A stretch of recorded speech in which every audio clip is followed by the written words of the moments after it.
Muri ubu bukerarugendo hari ahantu 30 ho gusurwa cyangwa se touristic sites. Kugira ngo ahantu hagere hose uca mu turere dutandatu tw'u Rwanda dufite umwihariko. Aha hantu 30 hihariye haranga amateka y'urugamba rwo kubohora igihugu cy'u Rwanda. Hagabanije mu bice bine by'uburyo urugamba rwagiye rugenda. Bigabanijemo ibice bibumbatiye amateka y'uburyo urugamba rwo kubohora u Rwanda no guhagarika jenoside byagiye bikorwa. Gusa mbere y'ibindi reka mbanze mbabwire utu duce duherereye mu turere dutandatu nk'uko nabibabwiye ari two Nyagatare, Gatsibo, Gicumbi, Musanze, Burera na Gasabo. Ndagushimiye wowe uhisemo gukomeza kubana nanjye. Nitwa Tavo. Utu duce 30 kudusura biremeye kandi buri wese ahawe ikaze. Ariko kudusura ubikora mu bice bine cyangwa se 4 phases. Ni bice bishingiye ku buryo urugamba rwo kubohora igihugu byagiye bigenda. Muri phase ya mbere cyangwa se igice cya mbere gikubiyemo ahantu habumbatiye amateka y'itangizwa ry'urugamba rwo kubohora igihugu. Iyi phase ya mbere ikubiyemo uduce dutandukanye. Ahambere harimo umupaka wa Kagitumba uherereye mu karere ka Nyagatare.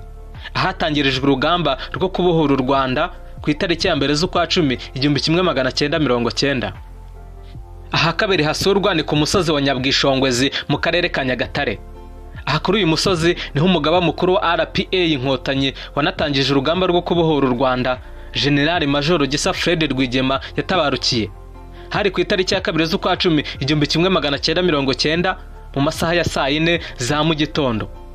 Nkuko byanditswe na nyakwigendera retired captain Ndahiro Logan. Ni mu gitabo cye yise Inzira y'inzitane yo kwibohora kw'Abanyarwanda. Ahantu ha gatatu hasurwa muri iki gice cya mbere cyo gusura ibice bibumbatiye amateka y'urugamba rwo kubohora u Rwanda ni ikigo cya gisirikare cya Gabiro. Iki ni ikigo giherereye mu karere ka Gatsibo. Aho ingabo za RPA zigaruriye ku ya 7 z'ukwa 10 1990. Ubwo zari zirimo zishushubikanye ingabo za leta mu minsi ibanza y'urugamba rwo kubohora u Rwanda. Ahantu ha kane hasurwa nahitwa ku musozi wa Namuhemure, naho ni mu karere ka Nyagatare. Naho ahantu ha gatanu hasurwa ni mu mujyi wa Nyagatare. Uyu mujyi wa Nyagatare nawo wigaruriwe n'ingabo za RPA mu minsi ya mbere y'urugamba rwo kubohora u Rwanda. Kuko ku itariki ya 4 z'ukwa 10 1990 izi ngabo zafashe uyu mujyi ziwirukanamo ingabo za leta. Ahantu ha gatandatu hasurwa ari naho hanyuma muri iki gice cya mbere cyo gusura uduce tubumbatiye amateka y'urugamba rwo kubohora u Rwanda no guhagarika jenoside yakorewe Abatutsi. Nahitwa Ryabega mu karere ka Nyagatare. Aha Ryabega ni naho hapfiriye abandi basirikare bakuru ba RPA Inkotanyi aribo Major Peter Bayingana na Major Chris Bunyenyezi. Iyo umaze gusura igice cya mbere cyangwa se phase 1 y'ahantu habumbatiye amateka y'urugamba rwo kubohora u Rwanda, uhita utangira igice cya kabiri aho usura ahantu ha 7 ariho ishyamba ry'urugano mu karere ka Musanze. Iri shyamba ry'urugano risobanuye byinshi mu rugamba rwo kubohora u Rwanda no guhagarika jenoside. Kubera ko iri shyamba ry'urugano ni ry'umugaba mukuru w'ingabo mushya General Major Paul Kagame cyangwa se Afande PC wasimbuye General Fred Gisa Rwigema ku nshingano zo kuyobora urugamba yajyanyemo abasirikare be kugira ngo bahaturize maze batangire bushya urugamba mu isura nshya. Afande PC ariwe Paul Kagame akimara gufata inshingano zo kuyobora urugamba, bisa naho igisirikare cya RPA Inkotanyi cyari cyamaze gusenyuka nta kigihari. Mu mibare ye rero nk'umujenerale w'igitangaza kandi w'umuhanga yahise afata umwanzuro wo gushakira abahungu be ahantu ho guturiza. Kuko nyuma y'urupfu rwa Rwigema n'abandi bayobozi bakuru mu gisirikare cya RPA Inkotanyi rwari rwashegeshize ingabo ku buryo zari ziri gushushubikanwa n'ingabo za leta FAR, bigakorwa ku bufasha buhambaye bw'igisirikare cy'Ubufaransa. Muri uko guhungabana kw'ingabo za RPA niho General Paul Kagame yahereye maze atoranyira ishyamba ry'urugano ryari riherereye mu gace k'ibirunga. Ahajyana ingabo ze ziratuza maze arema igisirikare cye bushya, ahita atangiza ibitero biremereye ku ngabo za leta mu isura nshya nazo zirumirwa. Muri ubu bukerarugendo rero habaho gusurira ishyamba ry'urugano. Ryabaye kimwe mu bihambaye byafashije Inkotanyi muri uru rugamba ntagereranywa kandi rwabahoye u Rwanda. Ahantu ha 8 usura ni kuri gereza ya Ruhengeri mu karere ka Musanze. Iyi gereza ya Ruhengeri niyo yitiriwe kimwe mu bitero bihambaye byagabwe na RPA Inkotanyi n'ubundi ku mabwiriza ya General Major Paul Kagame.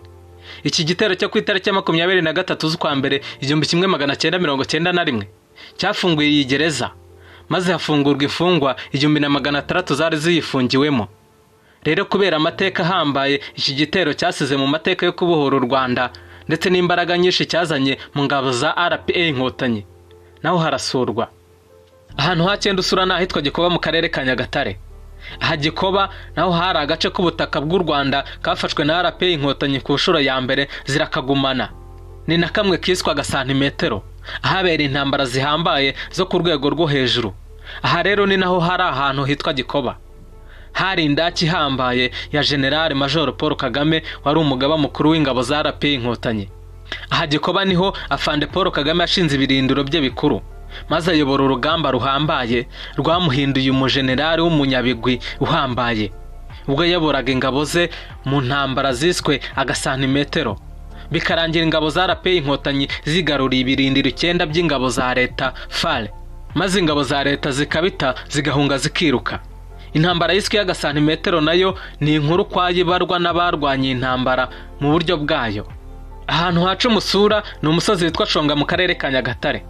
Uyu musozi witwa Shonga wakoreshejwe nk'ahantu hafashije RPA Inkotanyi mu mayeri na tekinike bya gisirikare byihariye mu gihe izi ngabo zarwanaga intambara yiswe agasantimetero. Ahantu ha 11 usura muri fezi ya mbere yo gusura ahantu habumbatiye amateka y'urugamba rwo kubohora u Rwanda n'ahitwa Kabuga mu karere ka Nyagatare. Aha Kabuga hari hashinze ibirindiro bikomeye by'ingabo za leta FAR, zikaba zarimo zihangana n'ingabo za RPA mu rugamba rwo kubohora u Rwanda mu gice cyarwo cyitiriwe intambara yiswe agasantimetero. Hakaba harabereye urugamba ruhambaye mbere y'uko Inkotanyi zihigarurira burundu. Ahantu ha 12 usura n'ahitwa Bushara mu karere ka Nyagatare, naho hari ibirindiro bikomeye by'ingabo za leta mu gihe cy'urugamba rwo kubohora igihugu mu gice cyarwo cyiswe intambara y'agasantimetero. Hakaba harabereye urugamba rukomeye mbere y'uko Inkotanyi zihigarurira bya nyabyo. Ahantu ha 13 usura n'ahitwa Kaborogota mu karere ka Nyagatare. Aha hari ibirindiro bikuru bya Batayo Zuru yakoze akazi gakomeye mu rugamba rw'agasantimetero. Naho ahantu ha 14 usura n'ahitwa Gikagati mu karere ka Nyagatare. Naho ahantu ha 15 usura ari naho hanyuma mu gice cya kabiri cyo gusura ahantu habumbatiye amateka y'urugamba rwo kubohora u Rwanda n'ahitwa Karama. Aha naho ni mu karere ka Nyagatare. Aha naho higaruriwe n'ingabo za RPA Inkotanyi mu gihe zari zimaze gutsinda no gushushubikanya ingabo za FAR mu ntsinzi ihambaye Inkotanyi zagezeho nyuma yo gutsinda FAR. Urugamba rwo kwigarurira agace k'agasantimetero ni hamwe mu hatumye amazina y'abarwanya urugamba rwo kubohora u Rwanda azaguma mu mateka nk'intwari zihambaye. Naho Afande Paul Kagame wari uyoboye uru rugamba unihariye ukwe, n'uyu munsi ni umujenerali w'ibigwi n'amateka ntagereranywa. Aka kanya tuvugana niwe Perezida wa Repubulika y'u Rwanda. Iyo usoje aha rero uhita utangira igice cya 3, naho higanjemo ahantu hihariye habumbatiye amateka yihariye y'urugamba rwo kubohora u Rwanda. Ubwo rero muri uwo murongo nibwo usura ahantu ha 16, hakaba ari n'ahantu hihariye habumbatiye amateka y'urugamba rwo kubohora u Rwanda, hakaba ari ahitwa Muhambo mu karere ka Nyagatare. Aha hari hashinze ibirindiro bikuru bya batayo nini cyane yiswe batayo ya 7 yakoze byinshi mu rugamba rwo kubohora igihugu. Ahantu ha 17 usura ni Cyondo mu karere ka Nyagatare. Ahantu ha 18 usura mu gice cya 3 cy'amateka y'urugamba rwo kubohora u Rwanda n'ahitwa Rushaki mu karere ka Gicumbi. Ahantu ha 19 usura muri iyi gahunda y'ubukerarugendo bwo gusura ahantu habumbatiye amateka y'urugamba rwo kubohora u Rwanda n'ahitwa Mukarange mu karere ka Gicumbi. Aha hari ibirindiro bikuru bya batayo yari ihambaye mu zari zigize igisirikare cya RPA Inkotanyi yiswe batayo 101. Yahindutse ikimenya bose, nayo ikaba ifite ibigwi n'amateka ndetse n'uruhare rukomeye rwo kubohora igihugu no guhagarika jenoside yakorewe abatutsi. Naho ahantu ha 20 usura n'ahitwa ku Murindi mu karere ka Gicumbi. Aha ku Murindi hamenyekanye nko ku Murindi w'intwari. Hari icyicaro gikuru cy'umuryango wa RPF Inkotanyi ndetse n'ibirindiro bikuru bya RPA Inkotanyi. Aha ku Murindi ni naho umugaba mukuru w'ingabo za RPA Inkotanyi General Major Paul Kagame yari atuye kuva mu kwezi kwa 6 mu mwaka w'1992 ubwo ingabo ze zigaruriraga iki gice kugeza mu mwaka w'1994 ubwo yahavaga ayobora urugamba rwo guhagarika jenoside yari irimo ikorerwa abatutsi nk'igice cya nyuma cy'urugamba rwo kubohora u Rwanda. Aha ku Murindi w'intwari hafite amateka aremereye kandi akomeye cyane ku buryo niyo uhageze amaso yawe ahabonera byinshi wumvaga babaramo inkuru gusa, ariko iyo uri ku Murindi uhabona ibimenyetso bihambaye bihamya byinshi wumvise mu magambo. Ahantu ha 21 usura muri ubu bukerarugendo bugamije kumenyekanisha amateka y'urugamba rwo kubohora u Rwanda ni ahitwa Kaniga, naho ni mu karere ka Gicumbi. Aha hari ibirindiro bya radiyo Muhabura. Iyi radiyo yiswe Muhabura bisa naho ntawe utayizi, kuko mu gihe cy'urugamba rwo kubohora u Rwanda naho hacaga za ndirimbo zakunzwe bidasanzwe z'abasore n'inkumi baririmbaga ibigwi by'inkotanyi. Iyi radiyo Muhabura yabaye igikoresho gihambaye cyafashije RPF inkotanyi mu rugamba rwo kubohora u Rwanda, aho yakoreshejwe mu kumenyekanisha amatwara ya RPF inkotanyi ndetse inamagana ibikorwa bibi byakorwaga na leta ya Habyarimana. Mu gihe cya Jenoside iyo radiyo yatangazaga amakuru y'uko urugamba rwo kuyihagarika rurimo kugenda, ndetse igatanga n'amerekezo ashobora gufasha abantu guhunga no gusanga inkotanyi ngo zibarokore. Nta gushidikanya iyi radiyo mu rugamba rwo kubohora u Rwanda yabaye kimwe mu bikoresho bihambaye.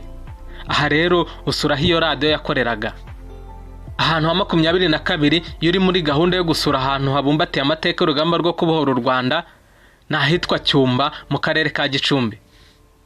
Naho ahantu ha 23 usura iyo iri mu bukerarugendo bwo gusura ahantu habumbatiye amateka y'urugamba rwo kubohora igihugu ni ahitwa Rubaya mu karere ka Gicumbi. Naho ahantu ha 24 usura ni ahitwa Bwisige mu karere ka Gicumbi. Aha hari ibirindiro byamwe mu mabato ya gisirikare ya RPA inkotanyi. Ahantu ha 25 mu bukerarugendo bwo gusura ahantu habumbatiye amateka y'urugamba rwo kubohora u Rwanda ni ahitwa Bungwe mu karere ka Burera. Aha ni naho haremewe bato ya gatatu ya RPF inkotanyi yamenyekanye ku izina ry'ingabo 600 zaje Kigali muri CND zirinze abanyepolitike ba RPF inkotanyi. Izi ngabo z'ubutwari ntagereranywa zari ziyobowe na Lieutenant General Charles Kayonga. Ahantu ha 26 usura iri mu gice cya gatatu mu bukerarugendo bwo gusura ahantu habumbatiye amateka y'urugamba rwo kubohora u Rwanda ni ahitwa Kivuya mu karere ka Burera. Ukiraho kandi uhita unasura ahantu ha 27. Aha ni mu kindi gice cya Kivuya mu karere ka Burera. Habarizwaga ibirindiro bikuru bya batayo Alpha Mobile Force, nayo ifite ibigwi bikomeye mu mateka yo guhagarika Jenoside no kubohora igihugu. Mu bukerarugendo bwo kumenya amateka yo kubohora u Rwanda usura ha 28 hitwa Runaba, naho ni mu karere ka Burera. Naho ahantu ha 29 usura ni ku bitaro bya Butaro mu karere ka Burera. Ndetse aho Butaro ni naho igice cya gatatu cyangwa se phase 3 mu bukerarugendo bugamije gusura ahantu habumbatiye amateka y'urugamba rwo kubohora u Rwanda kirangirira. Rero ahantu hanyuma usura hakaba ari naho ha 30. Hakaba kandi ari na phase ya 4. Ni ahantu hamenyekanye cyane mu mateka y'u Rwanda hitwa CND. Aho uyu munsi tuvugana ni ku nteko ishinga amategeko y'u Rwanda. Aha ndetse uyu munsi hari inzu ndangamateka igaragaza amateka yihariye noneho y'urugamba rwo guhagarika Jenoside yakorewe Abatutsi. Rwarwanye kuva ku itariki ya 8 z'ukwa 4 1994 kugera tariki ya 18 z'ukwa 7 1994. Ubwo umuryango wa RPF inkotanyi watangazaga ku mugaragaro ko urugamba rwo kubohora u Rwanda no guhagarika Jenoside ruhagaze, kandi ubwo rwageze ku ntego yarwo. Aha rero kuri iyi nzu ndangamateka niho usobanurirwa uburyo igihugu cyose cyabohowe mu gihe Jenoside yakorewe Abatutsi yari irimo inahagarikwa. Rero nk'uko uduce twose ntugarutseho, iyo uva kuri kamwe ujya ku kandi ugenda umenya neza uko urugamba rwo kubohora u Rwanda rwagenze. Noneho iyo ugeze ku nteko ishinga amategeko ho usigarana ishusho yuzuye y'uburyo inkotanyi zari ziyobowe na General Major Paul Kagame zabohoye u Rwanda zikanahagarika Jenoside. Abarwanye intambara amateka azahora bazirikana nk'intwari, kandi Perezida wa Repubulika y'u Rwanda uyu munsi Nyakubahwa Paul Kagame wayoboye uru rugamba, izina rye rizahora ryanditse mu nyuguti za zahabu mu mateka y'isi. Ubu bukerarugendo rero bwose bwabo ubwo twavuze mu gice cya mbere guhera kuri za parike ugaca ku nzu ndangamurage zitandukanye, ahantu hazwi cyane mu bijyanye n'iyobokamana ndetse no mu bukerarugendo bushingiye ku mateka y'urugamba rwo kubohora u Rwanda. Leta y'u Rwanda yabiteje imbere ndetse inabitunganya ku kigero cyo hejuru gishoboka, maze ishyiraho ibikorwa remezo bihambaye bituma abantu babigeraho batavunitse, ndetse inashyiraho politike zo gukomeza kubyagura no kubiteza imbere mu buryo bukomeye, ku buryo uyu munsi ubukerarugendo buri mu bice by'igihugu bitera imbere umunsi ku munsi, ku buryo ibihugu bitandukanye mu isi bitangiye kubona u Rwanda nk'igihugu gihambaye mu bukerarugendo, ku buryo barukeneraho inama. niba ubyibuka neza, ibi biri mu byazanye mu Rwanda perezida wa Guinea Bissau mu kwezi kwa gatatu mu mwaka w'ibihumbi 2022. Mu biganiro yagiranye na Perezida Kagame harimo n'ubufatanye n'u Rwanda mu kuzamura ubukerarugendo. Ibyo nta mpaka zibirimo kuba u Rwanda rwarakoze byose bishoboka mu kubaka ubukerarugendo kandi bukaba butanga umusaruro, ku buryo isura ubukerarugendo bw'u Rwanda bufite uyu munsi ari kimwe mu bintu bihambaye kandi by'akataraboneka byagezweho na leta y'u Rwanda n'umuryango wa RPF Inkotanyi muri imyaka 30 ishize. Jenoside yakorewe Abatutsi yahagaritswe n'ishami rya gisirikare ry'uyu muryango ari ryo RPF Inkotanyi, kuko mu kwezi kwa karindwi mu 1994 uretse na mukerarugendo hari n'umunyarwanda utari gutinyuka kugaruka mu gihugu kubera uko cyari kimeze. Nta kintu na kimwe cyariho. Ariko mu myaka mike ishize kuva mu 1994 nk'uko nabigarutseho, uyu munsi u Rwanda rwinjiza amafaranga menshi avuye mu bukerarugendo, kuko nk'uko raporo y'igihugu ibigaragaza mu mwaka wa 2019 u Rwanda rwasaruye arenga miliyoni 498 z'amadolari y'Amerika, ubwo narenga miliyaridi 500 z'amafaranga y'u Rwanda mu bijyanye n'ubukerarugendo, aho rwakiriye ba mukerarugendo bangana na miliyoni 1,630. Ariko u Rwanda rukaba rwari rufite intego ko ruzagera muri uyu mwaka turimo wa 2024 rwinjiza nibura agera kuri miliyoni 800 z'amadolari y'Amerika. Muri iyi myaka 30 ishize rero, igihugu kitari gifite na kimwe cyashoboraga gukurura uwo ari we wese kikaba kigeze kuri uru rwego rwo kwinjiza amafaranga angana atya, ni igitangaza kuri benshi. Nahansoreje ikiganiro cya none cyagarukaga ku hantu 30 wasura hagaragaza amateka yaranze urugamba rwo kubohora u Rwanda. Aya akaba ari amateka ari mu gice twakwita icy'amateka ariko tudasize n'ubukerarugendo. Na Letavo naho mu biganiro bitaha.